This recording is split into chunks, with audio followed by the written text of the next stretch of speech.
Olá pessoal, eu sou a professora Isa Novas, criadora deste canal e também do Instagram @IsaNovasRodrigues. Nós estamos aqui na empreitada de fazer a leitura de todos os romances do Machado de Assis em ordem cronológica.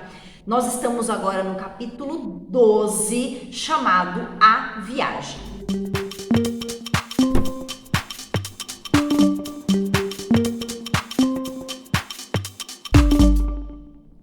Mal começara Luiz Alves a leitura dos autos, entrou no gabinete o criado apresentando-lhe um bilhete de visita. Que entre, disse o advogado, lendo o nome do sobrinho da baronesa, o Jorge. E logo se ouviu no corredor o passo medido e lento do mancebo, que daí a nada assomava à porta do gabinete, fazendo uma cortesia sisuda, mas graciosa.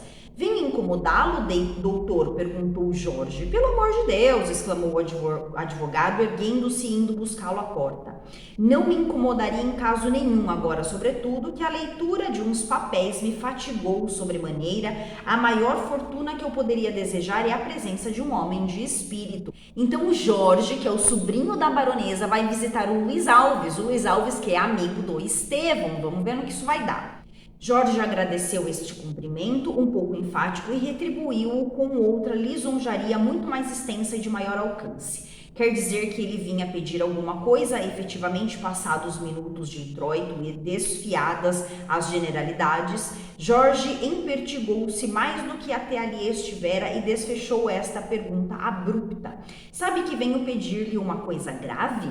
Luiz Alves inclinou-se. Grave e simples ao mesmo tempo, continuou o sobrinho da baronesa.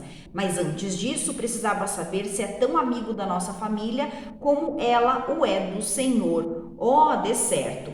O senhor é o menos assíduo, talvez, das pessoas que lá vão, apesar de vizinho. Só agora o vejo ali mais a miúdo. Entretanto, é como flor que se trai pelo aroma. Minha tia tem o seu respeito, a maior opinião do mundo, acha-lhe uma gravidade, e eu também a sinto, e nem compreendo que um homem possa ser outra coisa, os tais espíritos fúteis. São insuportáveis, concluiu Luiz Alves, ansioso por chegar ao objeto da visita. O objeto era a viagem da baronesa. Um comendador, amigo do finado barão e fazendeiro em Cantalago, tinha promessa da viúva havia 2 anos de ir lá passar algum tempo. A baronesa esquivara-se sempre a cumprir a palavra dada. Agora, porém, tal fora a insistência que se resolvera a ir. Ora, o que Jorge vinha propor era, expressões dele, uma conjuração de amigos para dissuadir a tia daquele projeto. Afiançava ao advogado que, ainda descoberta a conjuração, teria ele a vida sã e salva. Luiz Alves supôs a princípio que aquilo era um simples pretexto, mas tendo observado que a bela Guiomar não era indiferente ao rapaz, compreendeu que este tinha a conjuração proposta um interesse inteiramente pessoal. Enfim, Jorge chegou a confessar que se a tia insistisse em sair da corte, ele não tinha remédio senão acompanhá-la. Então, qual é o motivo desta visita? O Jorge foi falar com Luiz Alves, que era advogado da baronesa, certo? E a baronesa, então, confiava no Luiz Alves e coisa e tal, e ele estava pedindo ajuda para o Luiz Alves para persuadir a baronesa para não ir viajar. O Jorge não queria se afastar, claro, da nossa querida Guiomar. O acordo não foi difícil, ficou assentado que fariam todos os esforços para dissuadir a baronesa. Jorge quis sair logo, reteve o Luiz Alves algum tempo mais, com expressões de louvor habilmente tecidas e mais habilmente encastoadas na conversação e também deixando-se a ir à feição do espírito dele, aceitando-lhe as ideias e os preconceitos e aplaudindo-os discretamente. Sério quando eles o eram, ou pareciam ser, chocarreiro quando vinham com ar de graça, respondendo enfim a todos os gestos e meneios do outro, como fez o espelho por ofício e obrigação. Toda a arte, em suma, de tratar os homens, de os trair e de os namorar, que ele aprendera cedo e que lhe devia aproveitar mais tarde na vida pública.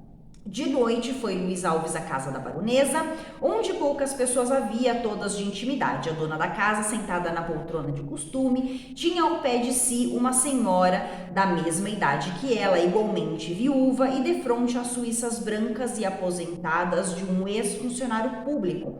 Num sofá viam-se senhora Oswald e Jorge a conversarem em voz, ora muito baixa, ora um pouco mais elevada. Adiante, dois moços contavam às duas senhoras o enredo da última peça do ginásio. Mais longe, uma moça da vizinhança gabava a outra a tesoura de Bragaldi, que pedia messas, dizia ela, ao pincel do cenógrafo, seu marido. Enfim, junto a uma das janelas via-se uma mocinha, viva e bonita, a dizer mil ninharias graciosas a outra pessoa, que era nada menos que a nossa conhecida Guiomar.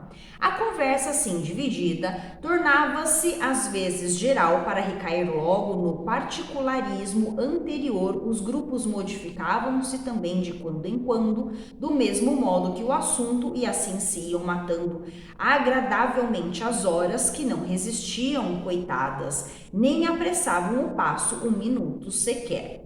Então, o Luiz Alves, quando chega à noite, né, ele vai fazer uma visita à baronesa e encontra ali um grupo de pessoas, todas conversando, batendo papo e coisa e tal.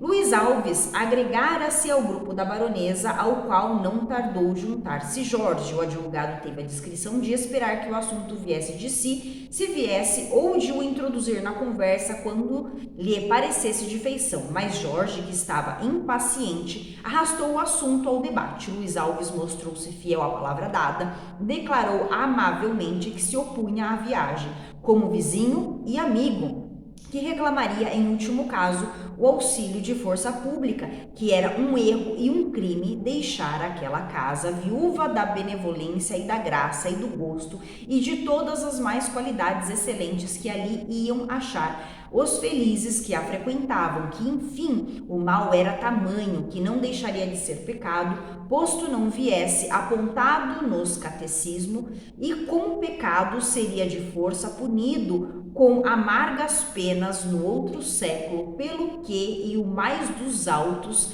era sua decisão que a baronesa devia ficar. Então eles jogam lero-lero ali, né, o Luiz Alves para a baronesa, pedindo para ela ficar, tá? Dizendo que ela era muito importante, coisa e tal.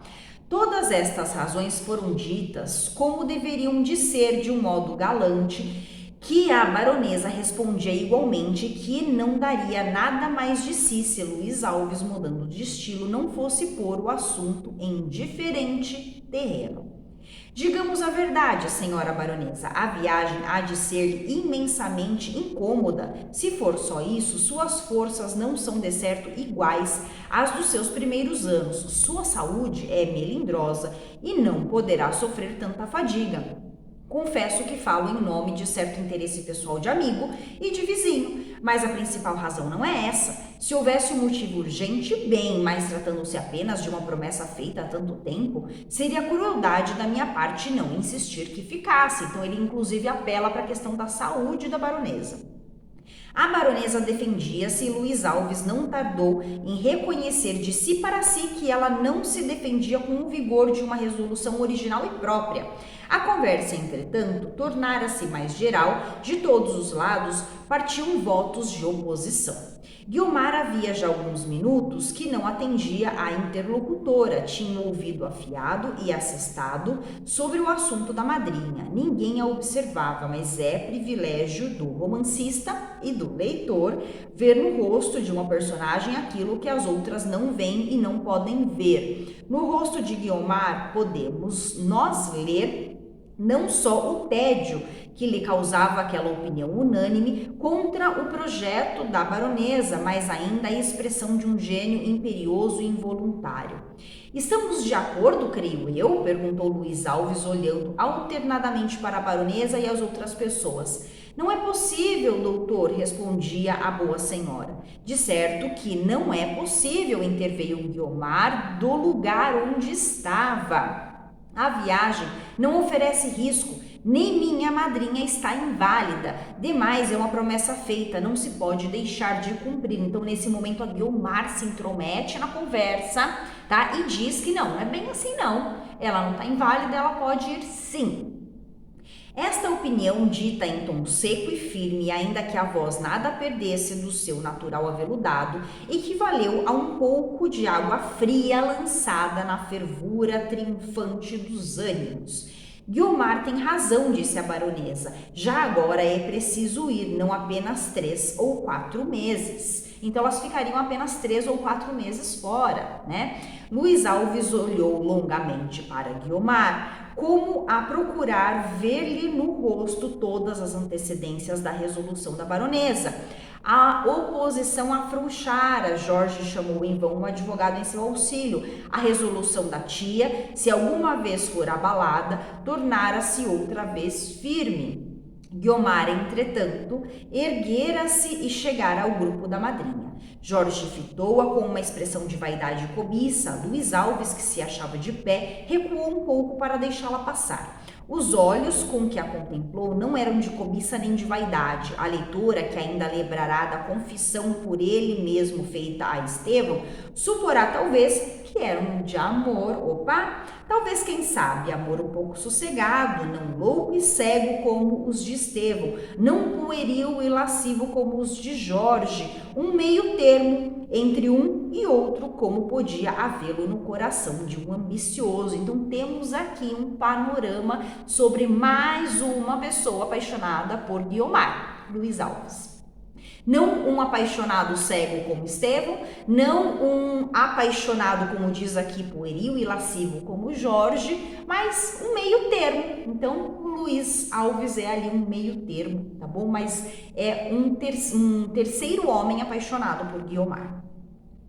O doutor Luiz Alves defende causas más, disse Guiomar sorrindo para ele. Não se trata de uma coisa impossível. Quanto a mim, Cantalago só tem um inconveniente, será menos divertido que a corte, mas o tempo passa depressa. Nesse caso, disse Jorge suspirando, eu também dispenso teatros e bailes, sacrificando-me à família. Queres ir conosco? Perguntou a baronesa alegremente. Que dúvida! Opa! Então, o Jorge propõe acompanhar as duas nesta viagem. Ele é sobrinho da baronesa, né? E a baronesa acha isso maravilhoso. Guiomar mordeu o lábio inferior com uma expressão de despeito que pôde conter e abafar sem que ninguém a percebesse, ninguém, exceto Luiz Alves. Um sorriso tranquilo e perspicaz rolou os lábios do advogado enquanto a moça, para esconder a impressão que lhe ficara, de novo se dirigiu à janela, onde esteve alguns minutos sozinha, meia voltada para fora e meia guardada pela sombra que ali fazia a cortina. Um rumor de passos fê-la voltar-se para dentro. Era Luiz Alves. A nossa Guiomar, então, ficou brava com essa resolução do Jorge de acompanhar as duas nessa viagem. E claro que o Luiz Alves percebeu e ficou feliz, né? Opa, então isso significa que a Guiomar não gosta também desse sobrinho do Jorge. Um caminho aberto para mim, assim ele pensou, né?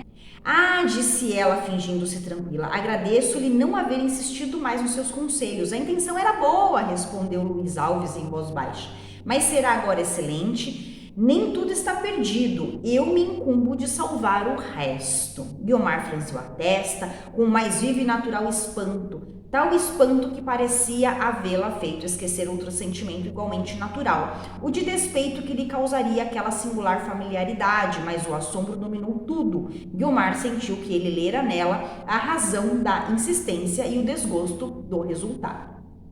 A ruga desfez-se a pouco e pouco, mas a moça não retirou logo os olhos.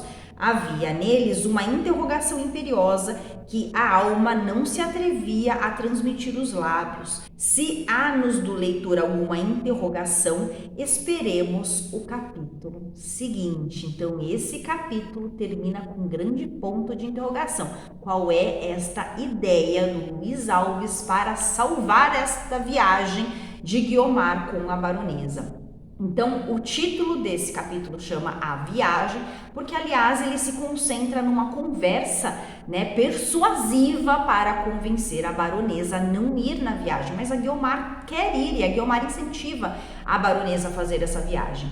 E o Luiz Alves, então, a gente descobre nesse capítulo também a intenção dele de conquistar a Guiomar, tá? E nesse ponto de interrogação no final do capítulo é porque a gente não sabe o que o Luiz Alves vai propor. Então é isso, ficaremos por aqui. Curtam o vídeo, vocês estão gostando do livro? Então vamos lá, gente, dá uma curtida aí nesse vídeo. E aguardo vocês também lá no meu Instagram, @isanovasrodrigues. Beijos para todos, tchau, tchau e até o próximo vídeo.